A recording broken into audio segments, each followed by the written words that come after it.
as did the UN, and you yourself did. Yeah. That ceasefire was rejected. What's the position now?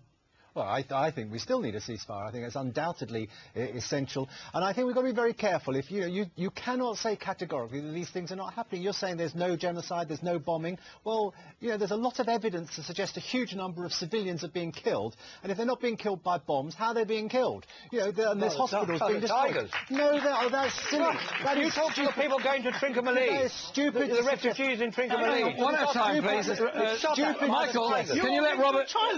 Wait. Can we let Robert finish his answer? It's stupid to suggest that the Tamils are bombing their own hospitals, their own people in the Vani in their own controlled areas. That is futile. I know that sounds a bit awful. It sounds ridiculous to suggest. Okay, can we go to an audience? I'm going to bring you all in. An audience question from Samuel Haig, please.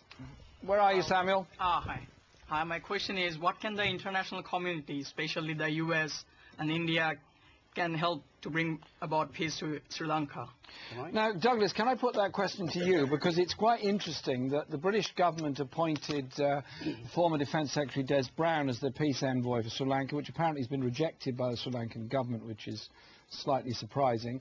What about international pressure and involvement? Is there going to be any future there? Yeah, international pressure should be brought on the LTT. I'm asking you about the Sri Lankan government. Yes, the Sri Lankan government, I mean, you cannot have other people meddling in these affairs in the sense of, now, the allegations that are being made about genocide and then ethnic cleansing, discrimination. I mean, these words are used by Tamils not in the normal manner of the English term, what you would understand. Douglas, the point is that over the years, had more or less permanent engagement by Norway in this. We've had the US, the UN, India, Britain, the EU as a whole, all trying to promote some kind of peaceful future. There have been ceasefires, there's been end of ceasefires.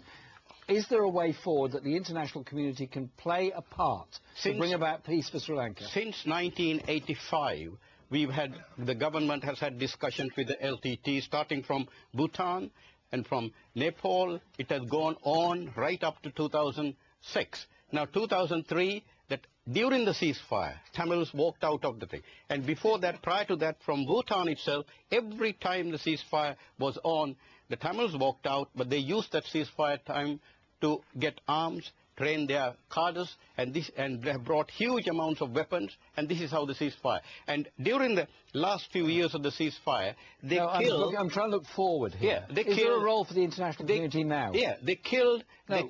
Forward. Yeah, they killed the Tamil people there. No, now, forward, please. Yeah, the forward is, democracy cannot tolerate terrorism.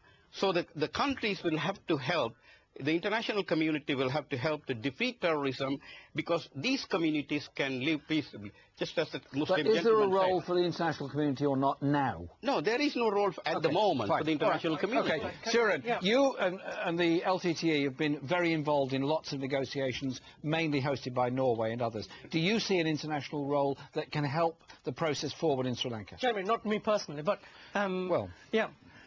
however... The international community has a very important role to play in this matter, because it's not anymore an internal matter. It's responsibility to protect the civilians of the Tamil civilians in Sri Lanka. Just like the Bosnians were massacred by the Serbians, and Tony Blair took a decision to go militarily to stop that massacre.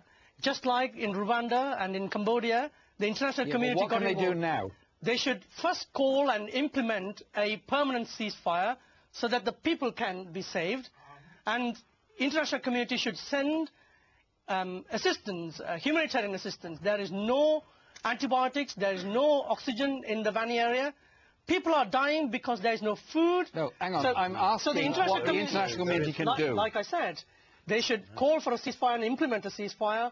They should send medical aid and food and humanitarian supplies.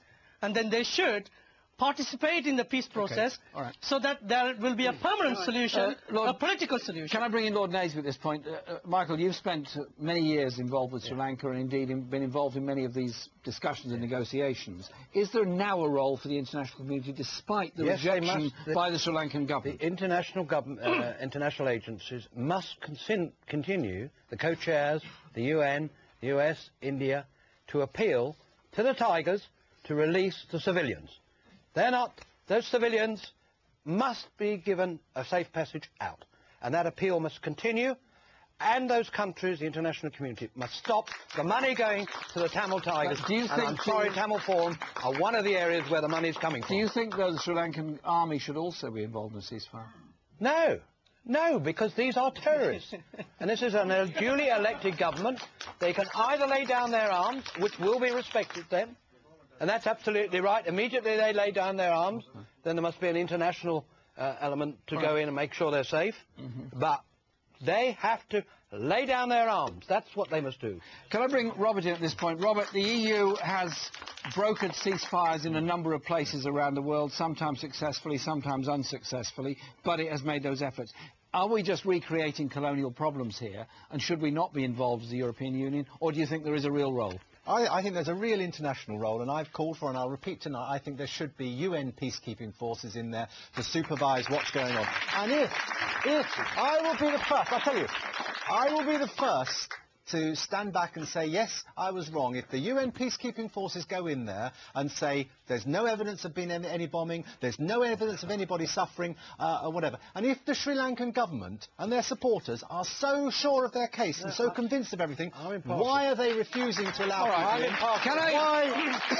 Why will they not let proper press and television coverage? Why will they not let all the journalists go in there to see what's happening? Okay. Can I now take the discussion? Friends, can I now take the discussion slightly further forward? Despite the panel shouting across me, I'm going to ask each of them now, in about 25 seconds each, to give us something positive about the future, how they see things going forward for the future of Sri Lanka, despite all the bloodshed and all the killings over the past years.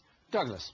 Well, just as what is happening now in the eastern region, the Tamils broke away from the LTT. You have to be very brief. Sorry?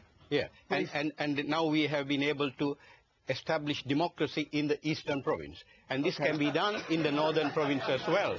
It's a laughable matter. We had election and a chief minister was appointed. All right, Suren, a way forward, please. I think the international community should get involved, and a peace talk should be done, and they should negotiate how two separate friendly nations can survive together. Thank you, Michael.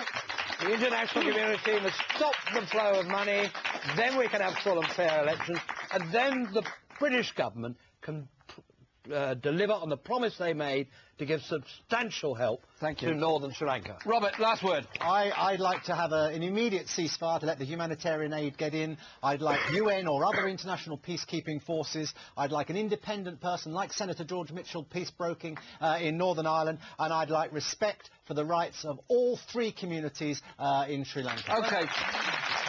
I'm afraid, and I'm very sorry, that's all we've got time for. Once again, if you would like to be part of the audience here in London, please call our hotline on 0208 728 6472 or send us an email at forum@presstv.co.uk. So from me, Jeremy Corbyn, it's goodbye until next time.